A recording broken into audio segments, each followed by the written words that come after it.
clear tu te chi bai le vek ule ole tun truma chuan kum sang ni le pasarian ti chua in the name of the king ti chu kan clear hovet hung don ani mi pakhat galian chuan me che pakhat chu mangai na tuipuya alolu puime ka khuma chuan mudunin an hlim khermai galian chuan chunu a han kis chi chuan aka atang chuan thilti theina mak tak mai chu a fop chuak tat mai chunu chu doi thiam thilti thei tak mai fanu ania chutia chunu a han kis zo chi chuan ram ngoa le kula te chuan kang mai chu lo chuakin an che zo ta galian chuan thilti theina mak tak mai chu a nei ta a lal hial po pai tha thei tur khopin kruk si pai rual laka chuan thu nei na a nei ta ani chumi nuwa chuan loneitu pakhat amhinga farmer anti ringot mai chu alo langa ani chu anau pan lai atanga fasha ni in thingtlang khote takte atanga mi ina an adopt ani mitai matak mai ni in tuna po afapa zef nen chuan na an lo thok mek mai chuti lai chuan a thian pakhat norik chuan an ni chu aron pana avok tele an thlai te chu in thleng puya aron so mek ani chu ba ka an hun kal to te an soibok hun kal to a chuan farmer chu in sual thiam tak le mi huisen tak ania ma se tu na chuan loneitu nia hun lim om tak man chu adu tlat to mai anu pui fanau te nen chuan an huana chuan lim takin an khot sata jok ani chimit laya chuan norik chuan an ina chuan zanria aron evea an ti nalama chuan an lalpa in sipai rual adin chungcha chu an soi chuak norik chuan lal chuan farmer chu aron ko ngei arin thu asoya chu baka an lal chuan asipai te chu lo ape thale ani ma se farmer chuan sipai tan ai chuan a chung ko te na ina om chu nuam ati dai zoka adu po adu zok atuk jing khu alo war chuan anu pui solana le afapa chuan stone bridge khopui lama an thlai tharte zuar turin ani chu an kalsan don ta a lal in lama ve thung chuan sipai pakhat chuan an mel mate an ron len thu chu alo soya chu an mel mate chu kruk sipai rual chu an ni kruk sipai te chuan an ni ho chu bein khongai na le lainat na an nei der lo mai chuna chuan loneitu pa chu huana chuan na alo thok meka thomak sak danglam tak arhit awang chuan a hoivel roi mai a chevel chu uluk tak chuan a han fang kula a en kul zui bok a mairo chu a en rin lo lai chuan kruk sipai chuan an hnung lama tang chuan aron bei thut mai le ma se farmer chu mi huisen takani wangin chupa chuan a khoi fu thei hau lo mai farmer chuan beiletin chu kruk sipai chu a thata amhan ro chu a chu sak zui chumi nuwa chuan kruk sipai te chu amalte te chuan a tu dol theita ani api hlade hleka mai khu chuai chu a muwa apan pheita kruk sipai te chuan norika chu allo be ve thomaya ti chuan man mo tak chuan tlan phein norik chu awatan puile ta an pania an tran rul that ema wang chuan kruk sipai te chu an hne theya ti chuan chu sipai te chuan stone bridge po chu an bei ngei ringin chu lampan chuan an kalta ani le lama ve thung chuan solana le jeff chuan solana nu le pa in chu an lo pan ve meka solana chuan an chevel chu en hlat nam hang chuan a han en vela chu ta chuan kruk sipai te chu a mutlat mai le apa hena chuan jeff chu kalbo pui thuai tur chuan atia midang te chu ralan lo nai thu chu a khil zung bok kruk sipai rual chuan stone bridge chu an ron thleng ta a an mi mu apiang mai chu an that mi mai norik le farmer po chuan chulai mun chu an ron thleng ve ta a kruk sipai te chu an ron bei ve ta chuti lai chuan solana chu melma te chuan an lo hual vek maya farmer le norik te chu man mo takin solana chan chuak tur chuan aron tlan phei an malama melma om te chu anon that phei mi maya chung kruk sipai rual te chu doi thiam misual tak mai galian chuan alo thunun vek mai hi alo ni doi thiam pa chuan chu sipai rual te chu farmer that tur chuan atia chu ba ka sipai then khat chu solana nu le pa te na kal turin atir bok chu tia solana nu le pa te in lama an kal ta kha chuan farmer chuan an ni ho chu a zuya in chung awa thlen chuan galian chuan solana nu le pa te chu alo that dai to a farmer po chu in chunga kruk sipai rul te nen chuan an in beile ta ani farmer chuan a fapa hena chuan tlan chuak thui tur chuan a hrila naupang te po chu man mo takin atlan bo le ta kruk sipai te na farmer chu an loin be mek lai chuan galian chu pona chuan chukin naupang te chu zong turin a chuaka awa that ta mi mai ani naupang te an tha tak nuwa chuan kruk sipai rul chu an tol kirta a chu tia mi sualte an kalbo ta ka chuan farmer chuan a fapa chu a zonga van duat thla takin a boral to si a fapa chu lo boral to in a ruang chu awa mua chumi nuwa chuan khongai takin a fapa chu a phum le ta ni chu tia a fapa an tha saka wang chuan farmer chu a thin rim le maya phubala ngei adu farmer chuan anu pui solana ruang po chu a zong kwalvel ruya phumbo ve ngei chu adu ani ma se norik chuan anu pui chu an mulo thu alo hrila le lama ve thung chuan diuk felo chuan an lalpa chu alo phat sana galian chu lo thurol puin lal in chunga chuan galian chu alu tirani chuti lai chuan lalpa le am zui tu te chuan khopui an ti chiat chu aron fanga mi pui te chu sipaya trang tur le kruk sipai te be turin ron min nan tumani farmer chuan lal hena chuan melma te chuan mi tam tak an man thu asoya chu mi te chu vazoya an ma ni chu wachan chu adu thu asoi bok lal in ven himringo chu adu to lova melma te chu va be adu ani solana unau pa bastian ba ka norik po chuan farmer chu zui an dua an chung khat laina te chu wachan chu vek an du ani nakina chuan lal doi thiam merik chu aron kala ani chuan norik chu a hmain ain mutoem tina zota merik chuan farmer chung chang chu engemaw thil poimo tak hriat anei ni hian alang merik chuan farmer chu aron pana an hena chuan arin aidaya an lal chuan alamamo tur thu a hril ma se farmer chuan an lalpa bula kalchu adu lova chu ai chuan anu pui chu chan chuak turova kalchu adu zok ani ti chuan a thian te pani nen chuan an zin kong chu an tranta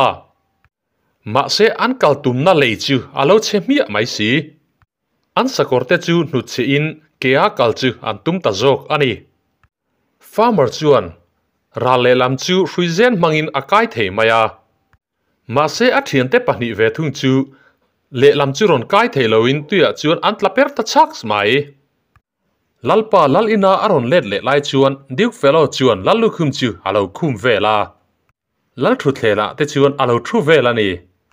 lal chu lal ina chuan ve tu an omlo wang chuan a thin rim hle maya commander hena chuan felo chu hroi bo lai turin a hril zui chutia an tia wang chuan diuk felo chu a thin rim hle maya galian an hena chuan an ruah manate chu ti puitling thuai turin awa hril chumi hnuah chuan galian chu America fanu muriala pindana chuan aron kala abula chuan ron mutatumani muriala nen chuan ani chu anin muthiam talova muriala po chuan galian chu aring thei tawak lo lelama ve thung chuan kruk sipai te chuan an mi tang te chu an lo khal meka an zinga po chuan solana chu atelve diuk felo chuan an lal chu halo tlon meka abula te chuan thil te chu a han ei vela farmer te chuan anu pui chu an ron zong zela ramngo la om tak mai chu an ron kaltlang mek ani norik chuan chulai mun kaltlang chu adu vak lova chu ramngo chuan thil rap thak tak a thleng fo thrin ani ti a hre chiang hle mai si farmer la chuan enga ma angai du lova a thu soi te po chu angai thlak sak du lo ti chuan malam pan chuan an kalta zel mai ani thok le khata ramngo chunga hruizam te chuan an ni chu amana an khai kang ta dai mai le chuta meiche pakhat elora chu ron langin an ni chu aron bi a ram ngô chu chu san rang thui tu le ron let to hau lo tur chuan a hril zui muriala chu lal ina chuan a ron let vele to a lal ne na anin biak lai chuan lal chu ni khor kheloin a tlua galian chuan lal chu turin a hrai ni ngei hian alang ti chuan sipai te chuan lal chu an boi pui lui luaya chuti mek lai chuan Duke fellow chu galian lama chuan a ron kala van duet thla takin ani po chuan lal an hraina ei tur chu alo ei ve hi halo nia ma se galian bula chuan a oma wang chuan ani chuan tur thana chu halo pe man ma se tuna tang chuan galian rong chu a bol angai to don ani merik po chuan lal in chu a ron thleng thuaya an lal pa chu a han en fel zung mai merik chuan lal chu turin an hrai ani ti a ron hrengal maya sipai te chuan merik a hnena chuan fellow chuan lal in chu atlan bo san ani ti an hrila chu baka sipai tam tak mun thuma thena mun ni chu a hruai dai mai ni in an soi merik chuan lalpa tur hrai tu chu tu dang ni loin fellow chu ani a ring ta a fellow chuan galian chu a tho pui ani ti chu a ring het ta bur mai le ti chuan a fanu muriala chu bia in galian a in rol dan te chu adop chuk ta a merik chuan a fanu le galian chu anin ngai zong ani ti a hri a a fanu hne tang chuan galian chuan thil ti theina anei ani ti a hrebok chuti mek lai chuan elora chuan farmer norik le bastian te chu lo puin ramngo tanga an kal chuna tur chu alo hril meka darka rei vak lo nuwa chuan kruk sipai rual om na chu han ron thleng ta a elora po ram hnuya chuan ale le ta dai mai kruk sipai chuan an ni chu aron bei thut maya ma se rei lo te a chupa chu an da tha thei merik en kol na wang chuan lalpo chu alo dam le to a merik chuan lal hena chuan fellow an a phiru na zong chu a hril ta vek mai sipai la om chun te chu lo in buat saya atu zinga ralbe tur chuan thu a pe zui ta kruk sipai te in rin lo laia be thut chu a ril ru kani farmer norik le bastian te chu sipai rual zinga chuan an lut ruwa solana chu an zonga farmer chuan reilo te a solana chu a hmuwa ma se a chan chu ma chuan kruk sipai te chuan ani chu an man ta si atuk zingkara chuan lal le a sipai te chuan lal in chu an ron chu sana kruk sipai te chu ron bei an tumani farmer chu aron har to a galian chuan kruk sipai kaltlang chuan tunge ani aron zot a chan po ama chuan thil hlau om a hmumio ani galian chuan farmer chu khai luma tuma ma se farmer chuan kruk sipai chu a that thei hlau mai angun nam hang chuan an khai na hrui chu a zai chat theya chuti line norik le bastian te chu solana te an dana hmuna chuan an tan tir ve tlat mai a unau pa chuan solana hena chuan anu le apa le fapa chu melma te kuta an thi thu chu a hrila chuti line norik chuan solana chu alo hnem mol bok farmer chu ron kalin ani chu aron chan chu a be se thu a hrila be se na nei ram turina fui merik chuan farmer chu din mun hlau oma adinga ni ti a hri a ti chuan ron kalin ani chu aron zong chu ka aron chan him ta ani farmer hna chuan a hma a chuan chona nasa jok tak alam ha chon thu tur thu a hrila muriala chu aparin na ati chiata wang chuan a in thiam lo kher mai ama le ama in ti hluma du hiala ma se a om puinu chuan a in ti hluma ni chuan aparil ru chu anat le zual tur thu a hril aparil ru na tur chu angai ngam der mai silo aral do thom no chu a ha a lal in chu a chu sana aparin na chu nei let le nge ya tu mani merik chuan farmer a hliam tur chu lal om na kema chu na ron hruaya commander chuan chuti tak maya american farmer a bui pui chu a chan na zo ta ni merik chuan commander hne na chuan farmer chu an lal tan chuan mi special tak mai ani thu a hrila ma se thil zong ero a hril du ri lo merik chuan farmer damlo chu a vil deuh chot ani mer mai lalpo chu in chu a chuan ron lutin an pathum chuan an ti ta a doi thiam pa chuan lal hne na chuan farmer chu a fapa ngei ani thu a hril mà sẽ farmer chuan lal fapa ni chu ha du hau lova nu le pa ka nei lo ti in chulai mun chu a chu san ta dai mai lal chuan thiên rim takin merik nena chuan heng hi eng tiron thleng nge ani ti na zota kum som thum liam ta khan afapa kum thum mi chu chiat na rap thlak tak thlenga athi thu an hril kha ani si merik chuan lal nena chuan thlir dan danga thlir turin a hrila afapa chu lal ina chuan omni sela tun thlengin adam lon in arin thu a hrila lal ina chuan om ngat se a hmel mate chuan anti lung ngei thu arin thu a hril bok atuk jing khu alo war chuan merik chuan farmer nena chuan an lal ram chuan an hmalam huna ani chu an lamamo tur thu a hrila sipai zaho tu chuan ram hnuwe chuan sipai te nena chuan thu alo soi meka fellow bula sipai om nena chuan fellow chu bum mangani thu a hril ti chuan general back lara hnuaya 11 le 12 legion sipai te chuan lal sipai te chu an ron zom ta a chuti lai chuan sipai zaho tu chuan farmer ani na dik tak chu engma ala hrelowa farmer chu fim khur tura cha in a en uluk big hle tur thu a hril reilo te a chuan lal sipai te le kruk sipai te chu anin bei ta riep maya thalkap mi te chuan kruk sipai ron kalma sa te chu an kap hlum phir mai a sipai te chu an chak don lo ni alan taka wang chuan galian chuan ti dan thar chu a mang ta a lei nuai sipai te chu mangin chung lei nuai sipai te chu lei nuai chuan kalin lal sipai te chu anon beya anon that tat mi mai chiti lai chuan muriala chu indona muna chuan ron kalin lal sipai te chu ron zom matuma ma se kruk sipai te chuan ani chu an lo mu indo lai chuan farmer chuan huisen takin mel ma te chu abeya a huisen le a theina wang chuan commander po chuan a ring ta hle mai reife an indo nuwa chuan fellow chuan lal chu sipai ruazi a chuan a hmua voi tam tak thal manga aka thel nuwa chuan a topa chuan lalpa oma chuan a thal chu a bur tir ve ta chat mai lalpa po chuan indo nam hun chu a chu san lo thei talo kruk sipai rual te chu mi a ang mai nan chea lal sipai te laka chuan a tampo an tam jok hle mai ma se lal sipai te chuan huisen tak la in thurul tak chuan an bei ve thunga atlem jok ma ni se an din mun chu adu om jok ma ani a topa chuan indona chu a top tran ta a indona muna kruk sipai te chu lal sipai te chuan an that zo ta vek mai chuti lai chuan norik bastian le solana te chu galiera om na muna chuan an ruaya chita chuan sala an tang don ani fellow chu lal in lama chuan aron leta lal chu a thi ngei ringin lal lani ngei po a in be se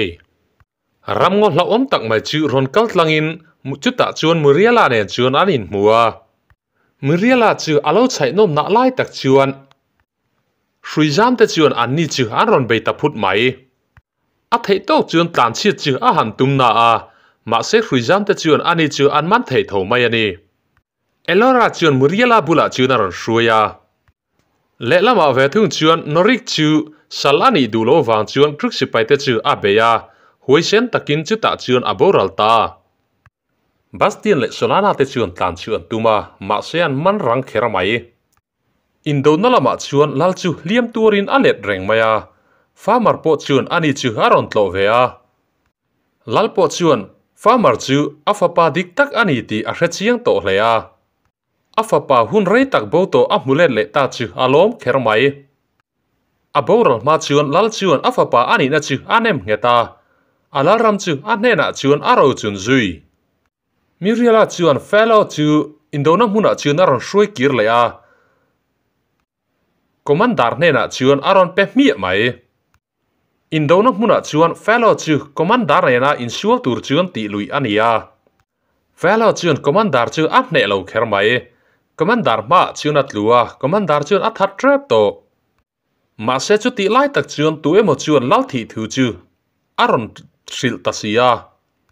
lal ber athi tak sia chuan tuna chuan fellow chu lal ni mai tura mi pui rin chu ani commander po chuan lal ni ngei tura angaya chu wang chuan athat thei talo chita merik chu ron langin lal chu athi tak thu chu aron puanga ma se farmer chu lal fapa ani thu aron puang bok farmer chu lal fapa hun rai tak bo to